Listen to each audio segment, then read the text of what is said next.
varios de los chicos que estábamos en nuestro grupo. ¿Cuál es el monto presupuestario que se destina hacia los colegios? ¿Y quién es el encargado de recibirlos y distribuirlos hacia las escuelas del distrito? Bien. ¿Quién de los representantes de nuestra mesa entonces va a ser el encargado de contestar? Gustavo, del Consejo Escolar, quizás. Ahí veo agarrar el micrófono. Bien. Gustavo. Ahí está. ¿Monto exactamente? El monto exactamente tenés un fondo que es provincial, que viene dirigido a los consejos escolares, por eso hablábamos de la administración de recursos. Y esos montos son básicamente para temas de infraestructura, temas de ratización, temas de limpieza de tanques, temas de básicamente todo lo que son tareas de mantenimiento de edificios escolares. No son montos como para hacer ampliaciones, como para hacer construcciones nuevas. Pero lo más importante de esto es que la infraestructura escolar está regida a nivel provincial por la Dirección Provincial de Infraestructura. Los consejeros escolares no planifican obras, tienen inspectores que recorren las escuelas y ven todos los que son los temas de mantenimiento, no de ampliación ni de construcción. A veces tenemos esa cuestión que viene y dice, necesitamos construir un aula más, necesitamos hacer más cosas, construir arriba, construir abajo. Pero justamente todo lo que es el tema de, como te decía, la infraestructura escolar está regulada por la Dirección Provincial, que está en La Plata, y regula a todos los distritos de la provincia de Buenos Aires. Existe una planificación en lo que hace a la construcción. Por ejemplo, vos, una escuela se construye en un terreno en el cual tiene determinadas dimensiones, y hay un código de construcción, un código de ordenamiento urbano que también, tanto a nivel municipal, pero fundamentalmente en este caso a nivel provincial, que te dice, en un terreno de tantas dimensiones vos podés construir tantas aulas tiene tantos baños, y estas cuestiones que nosotros desde acá de los consejos escolares no podemos decidirlo, es decir, queremos hacer una escuela de 20 pisos, porque no nos van a autorizar, ni siquiera a veces nos dan los terrenos, las dimensiones como para hacer estas ampliaciones. Sabemos que muchas veces hay escuelas que necesitan expandirse, y en este caso tenemos la disponibilidad de algunos espacios que están libres en nuestras escuelas. ¿Alguna pregunta más que ustedes tengan en relación a infraestructura, que es quien nos va a estar respondiendo, Gustavo? Bueno, como decía Agus, estas son las preguntas que pensamos en grupo, y una de las dudas que surgió, que la dirigimos hacia el presidente del Consejo Escolar, es: sabiendo que las falencias en condiciones edilicias dentro de los colegios son uno de los motivos de la deserción escolar, ¿cómo justifican la falta de presupuesto de infraestructura y la desidia en las instituciones?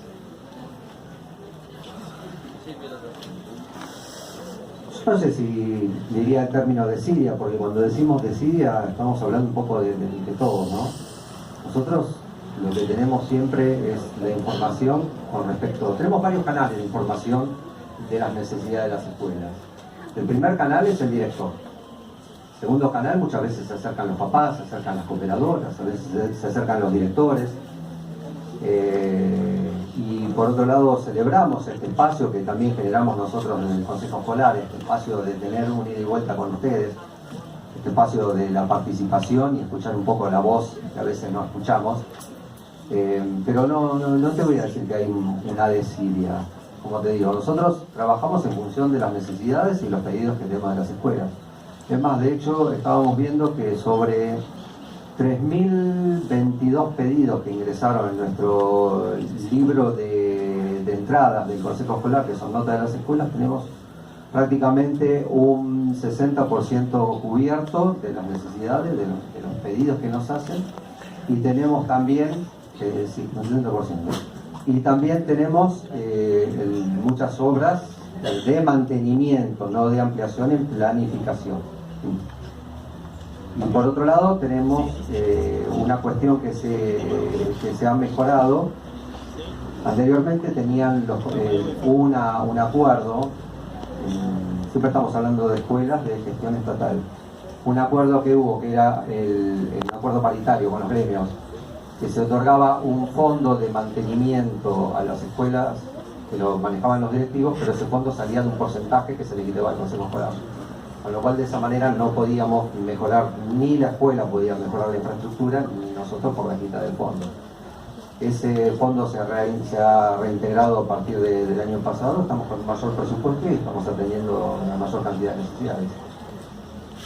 Bien, hay algunas escuelas que manifestaron también su preocupación por las condiciones en que se encuentran los edificios a la hora de estudiar. Bueno, ahora se está yendo también el invierno, pero han tenido problemas con el gas y demás. Entonces, bueno, un poco la preocupación, una de las cuestiones más importantes que surgió en las discusiones de grupo en estos encuentros anteriores que tuvimos en la Escuela de Vecinos. Recién Gustavo comentaba que las demandas se canalizan a través del Consejo Escolar por diferentes canales.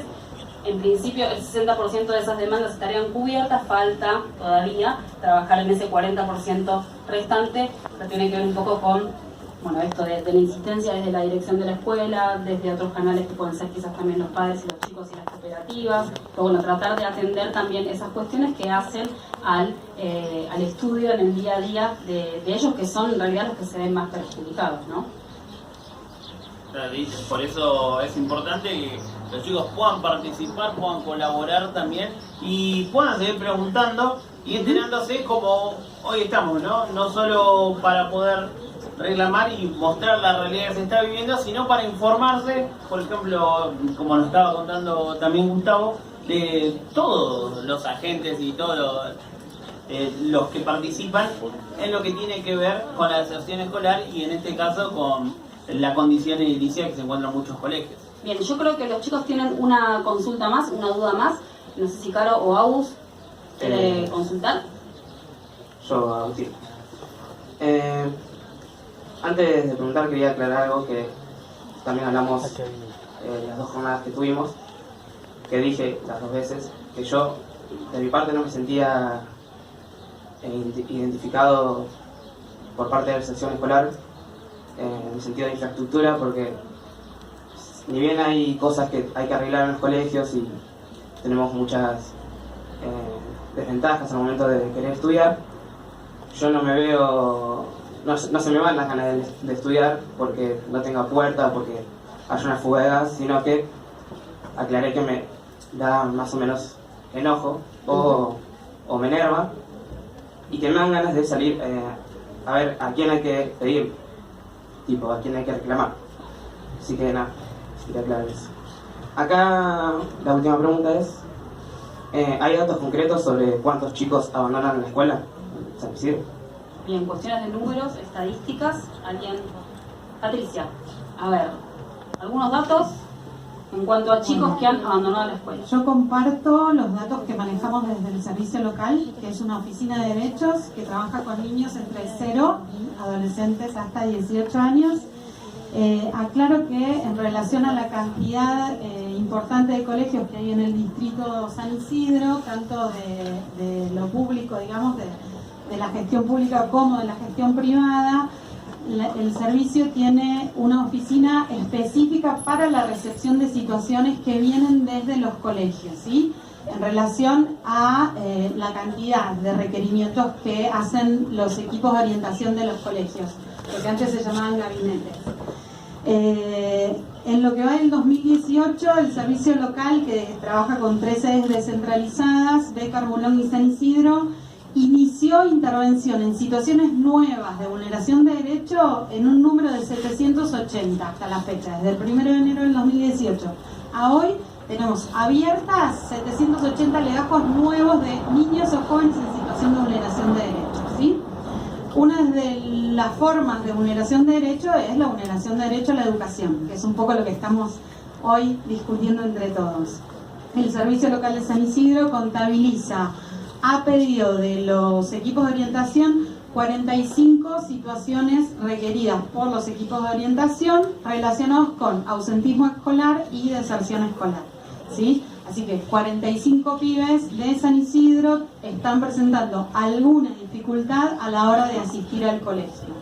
De ese número de 45, 11 son de deserción escolar.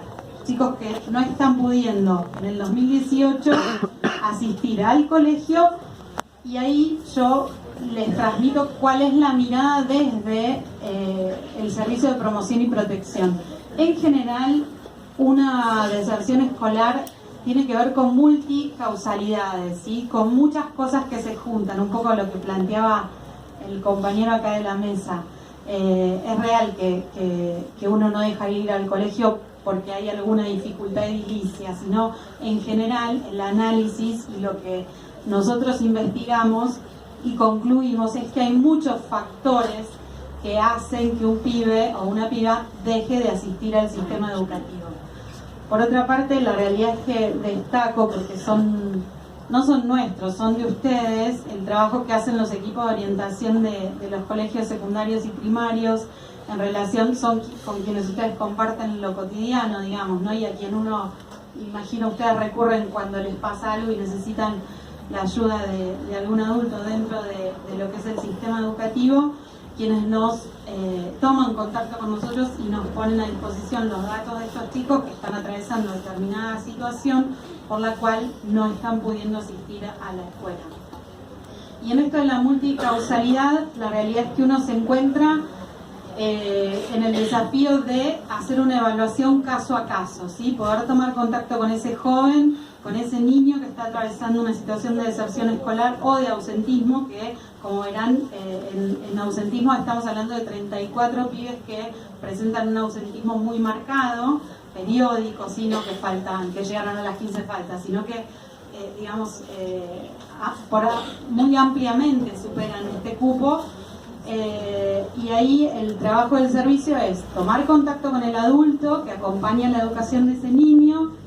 Obviamente ya estamos en contacto con el equipo de orientación y poder hacer un buen diagnóstico de cuáles son los factores que imposibilitan el tener cubierto el derecho a la educación.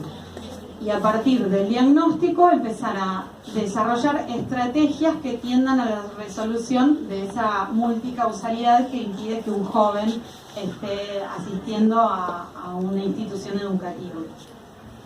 En eso la realidad es que, bueno, sería muy largo contarles, pero hay desde problemáticas que no están diagnosticadas, entonces hacen que sea muy difícil para ese joven su permanencia en el espacio educativo. Entonces ahí se articula con salud para poder hacer un buen diagnóstico y un buen acompañamiento si lo requiere. Pero la realidad es que así como es multicausal, la solución requiere de múltiples actores del sistema, ¿sí? Nadie puede cargarse solo en relación a situaciones que padezca un joven o un niño que no está asistiendo a su educación como un derecho.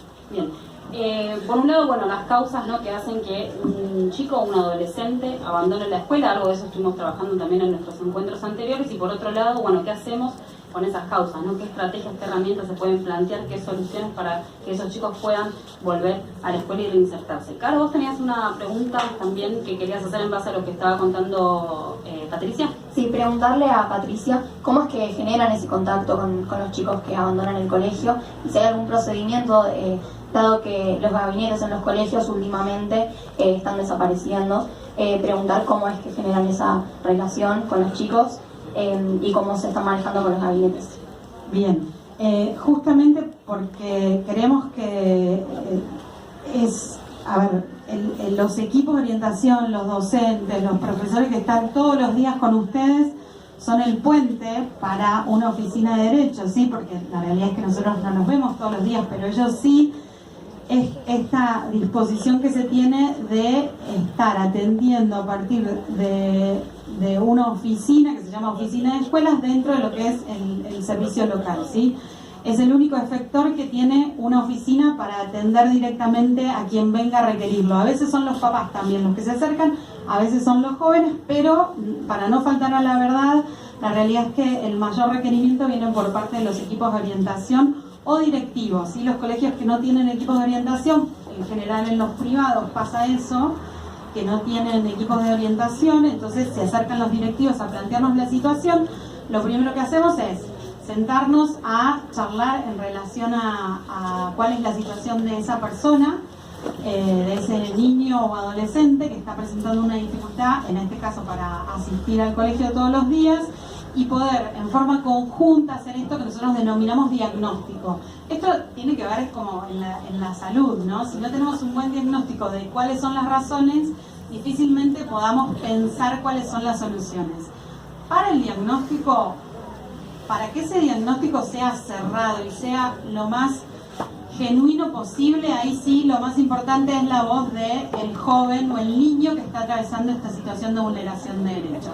¿Y cómo nosotros accedemos? A través de una comunicación, ya sea telefónica o una citación en el servicio, muchas veces a través del colegio, cuando hay dificultades familiares y por alguna razón los papás no acompañan a los chicos al servicio, hemos ido a los colegios a entrevistar a los chicos con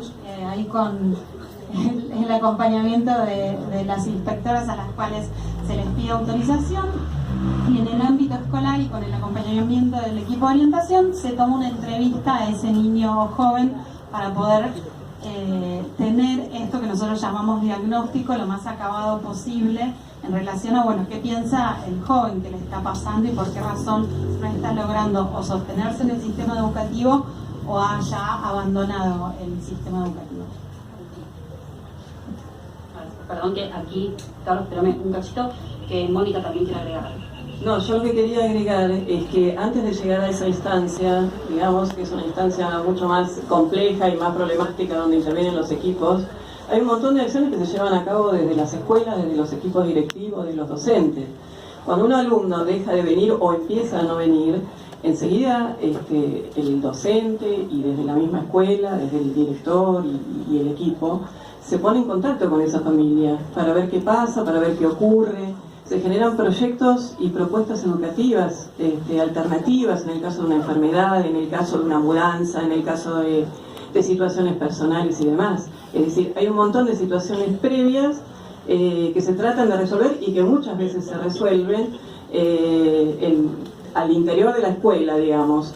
O sea que esta instancia que acá estaba explicando, digamos, es una situación mucho más extrema que no se da o que no se da todo el tiempo.